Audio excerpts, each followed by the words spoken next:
mu gihe irima ry'agatasi ryaraye ritanguye, imvura nayo ikaba imaze kugwa. Abatari bake na cane cane abarimyi barakeneye kumenya ibijanye n'intabire bokoresha, ingero zo gutabira isi kugira umwimbu ube mwiza. Mbe iyo umurimyi agize urugero ruto rw'intabire canke ururenze urwashinzwe n'abahinga, hoba hariho ingaruka bigira ku mwimbu? Kuri ivyo bibazo abarimyi bibaza, twashimye kwegera umuhinga mu byo gufumbira isi, akaba n'umwigisha muri za kaminuza, Kaboneka Salvatore, kugira atange impanuro zijanye n'ingene abarimyi bokora muri rino rima ry'agatasi, aho mbere aza kugira ico ashikirije ku bijanye n'ingero z'intabire. Imbere yaho umuhinga Salvatore Kaboneka atangura twibutsa akamaro ko gukoresha amase y'ikirundi n'ay'ikizungu mu gufumbira isi. Twibukanye ibintu twayaze mu minsi yahera, akarusho k'ifumbire ivanze, imborera, amase y'ikirundi hamwe n'amase y'ikizungu. Icambere no kwibutsa nuko twavuganye ko burya ukugena isi Imana yayiremye ifise umuvyeyi ava mu mase, imborera, ico mu Gifaransa bita organique, ikongera ikagira umuvyeyi avuye mu rubuye, ico mu Gifaransa bita mineral. Hama mu bisanzwe rero kwisi uko iremye niko tuba dukwiye no kuyifumbira. Umuhinga mwiza wo gufumbira isi no gukorera isi yaterezwa kuraba uko Imana yaremye ikintu. Ivyo bihimba bibiri vy'isi muri rusangi birafitaniye akamaro, birunguranya. Ndakubariye ivyerekeye iyo mborera, ayo mase y'ikirundi, nukuvuga arafasha cane isi guhumeka.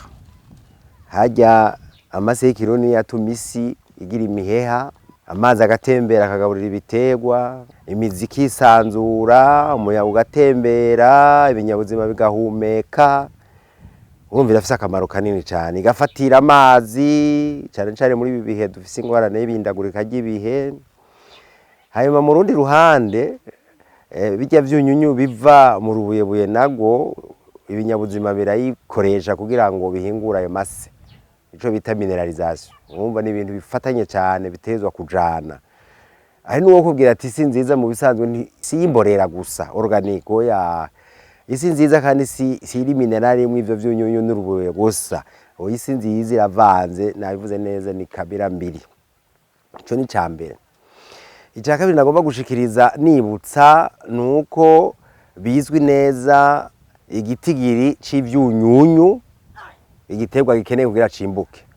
Bimwe bikava mu mborera mu mase, ibindi bikava mu rubuyebuye. Ivyo vyunyunyu rero birazwi, ni 16 narabivuze, muga hariho 3 bidatera ikibazo, ariyo yitwa carbone iva mu muyaga, hydrogene na oxygene biva mu mazi. Hariho 13 biva mu mase no muri urwo rubuyebuye, 13 sinorinda kubivuga.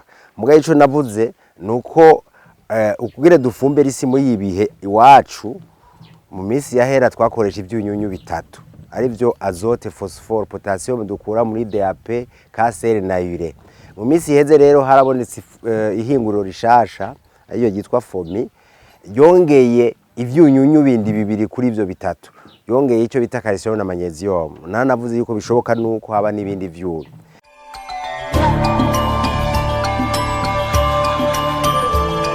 Muti none isi y'u Burundi yifashe gute? Umushakashatsi mu byo gufumbira isi akaba n'umwigisha muri za kaminuza, Kaboneka Salvatore, aratanga umuco. Isi y'u Burundi nkuko vyerekanywe n'ibicapwa, amakarata yagizwe na Izabu wafashanije na IFDC, u Burundi burakenya ivyunyunyu 8 muri bimwe 13. Icyunyunyu azote kirafise ikibazo, icyunyunyu phosphore kirafise ikibazo kurusha, potassium irafise ikibazo kurusha, calcium na magnesium ndabigaruka ko mu mwanya birafise ikibazo, sulfure irafise ikibazo, ico bita bore, cuivre, zinc n'ibindi bishika 8. Nivyo kuri urumva birafise ikibazo.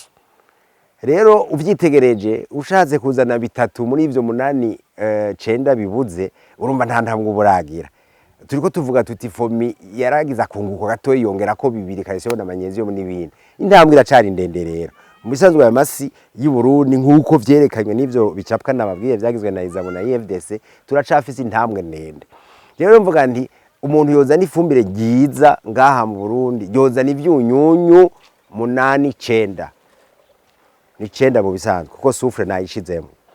Ibicapwa vyagizwe na Izabona IFDC mu bihumbi 2013 vyarekenye neza ku isi y'u Burundi ifise umurazi urengeye kandi cibura vyavyo nyumpeje kubabwira 8-9 cyo bita pH iri hasi cyane bavuga yuko iri munsi y'urugero kwa 5 rwa pH. Rero ndiko mvuga nti tufumbira tutafumbira tutabanje gutorera umuti uwo mururazi w'isi ari wa acidité du sol kandi kenshi ijana n'ikindi cyunyunyu gikara gitera toxicité aluminium taco turiko turakora ico nana nakivuze imbere ya byose rero no kugwanya umururazi hama tukaca tuza rero kuri urwo rugero rw'ivyunyunyu umuntu atanga. Nk'uko abahinga bavyemeza isi ndimwa y'u Burundi irakeneye intabire uravye umururazi ifise.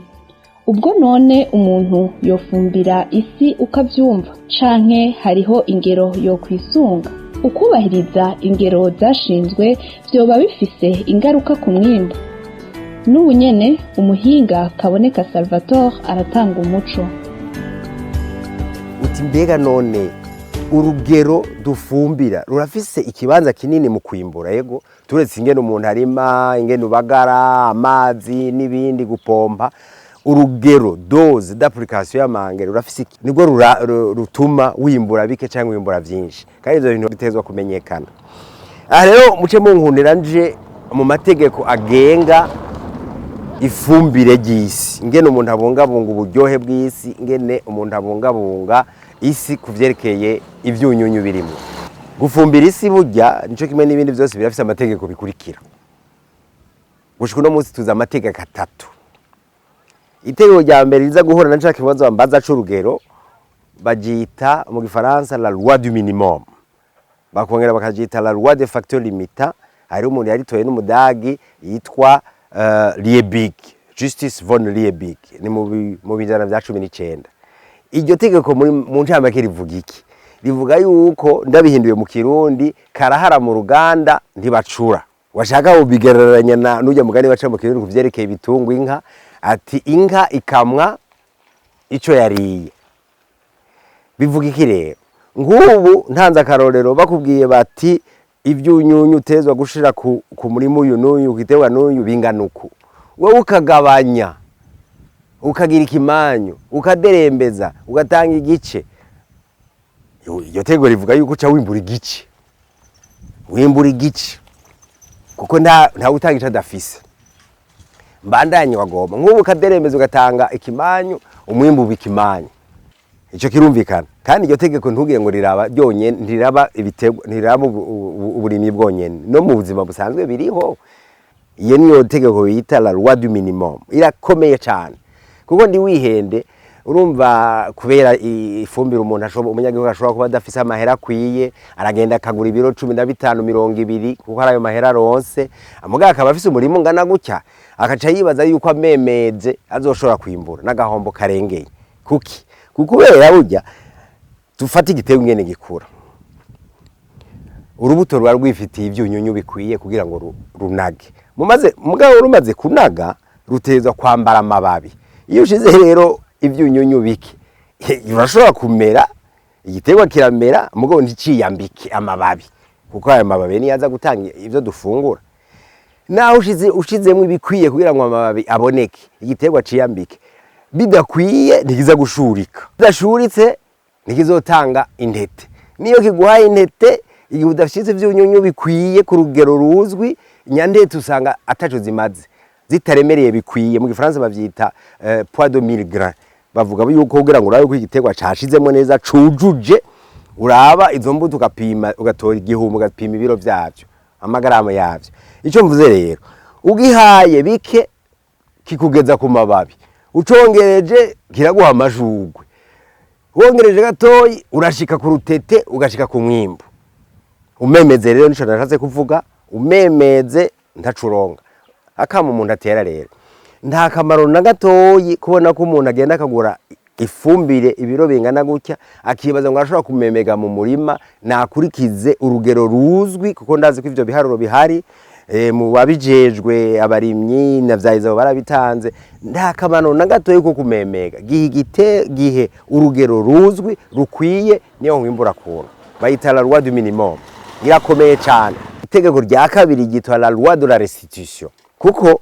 vyose bitezwa kujana ifumbire yonyene ntirikora ugene ukoreye umurima byo bita pratique culturelle ni byinshi bifasha ku iyo fumbire ishobora gukora neza la loi de la restitution woyita mu kirundi nsubizaho nguye iryo tegeko rero je ndagita nkuko navuze rya mbere rya la loi du minimum nagise rya Liebig je ndagita ko ari itegeko ry'Imana nukuri washaka rigire ko ari 11 rivuga riti mu gihe warimya hanye wimbuye ivyo utwaye ibisigaye bisige ngaho ivyo bicakashaka nibigumaho ubizike bisubize ivyunyunyu iyo byabikuye nivyo wajanye muhira harura bisubizeyo kugira ngo akanovera kisi kagume kwa kuntu kw'Imana yakaremye no kubwira nta nonyene iryo tegeko subizaho nguye rikora ni mu mashamba atakintu yononye hajya n'igiti gitemvye amababa akorotse aguma asubiza bya vyunyunyu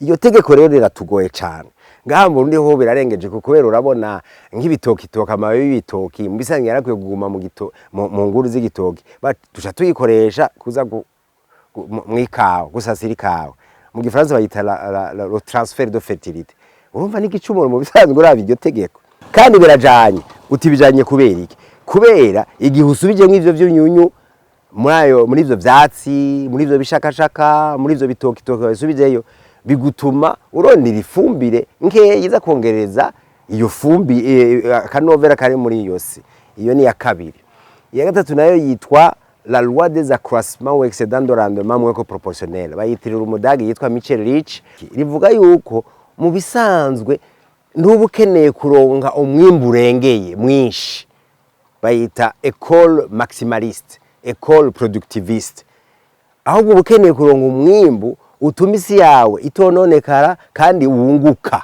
harabaye igihe abantu bavuga bati urugero rwiza ngarutse kuri bya bine bya doze rwo gufumbira umuceri ni toni imwe y'ifumbire hari ikizungu canka y'ikirundi vanze ukaca wimbura amatone 12 uwo mwimbu si muto na gatoya mugabo mu kuronka wakoresheje itoni bivuga yuko haruye neza ikiro kimwe cy'iyo fumbire caguhaye ibiro 12 by'umuceri ivyo ndaza abantu babashakashatsi b'abanyamahanga bariko babikora ngaha babikoze nungira bakibandanya ariko ku rundi ruhande iza bikacivuga tatekaye ku muceri mu bisanzwe koresha ibiro 350 uraronka amatoni 7 nshize mu biharuro no kuvuga ubwo buhinga bwa izabu ukoresha ibiro 350 kugira ngo uronke toni 7 ikiro ciyo fumbire kiguha ibiro 200 wumvise uharuye ibiharuro by'amafaranga iyo rero bayita approche optimaliste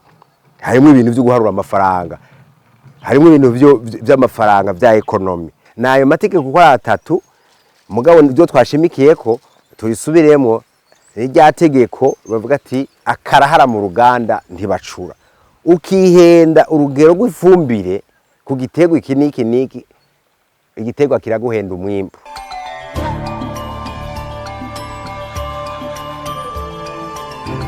muti none hoba hari ibimenyetso vyerekana ko igitegwa cahawe intabire irenze canke nkeya umushakashatsi mu byo gufumbira isi Kaboneka Salvatore aratanga uturorero ku bimenyetso biboneka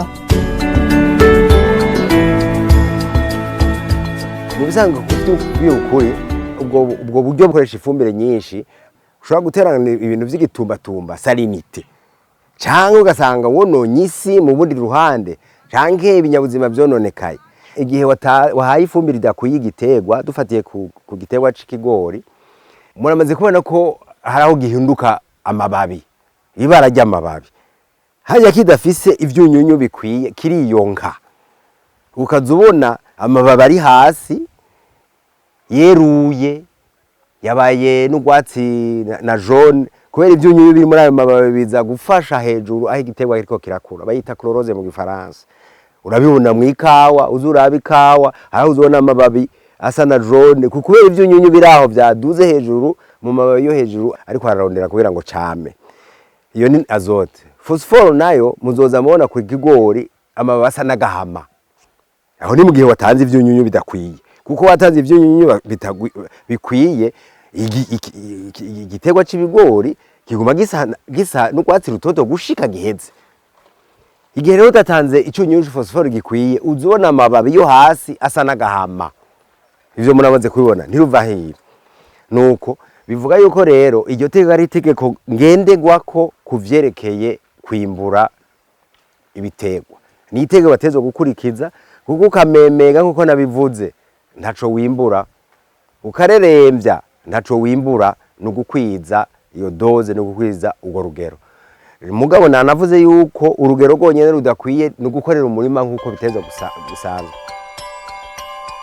Mwumvise muri kino kiganiro ko muri kino gihe c'irima ry'agatasi ugukorera neza umurima, ukugwanya udukoko n'indwara, ubwoko bwiza bw'imbuto hamwe no kubahiriza urugero rwashinzwe rwo gufumbira isi biri mu bituma umuntu aronka umwimbu mwiza.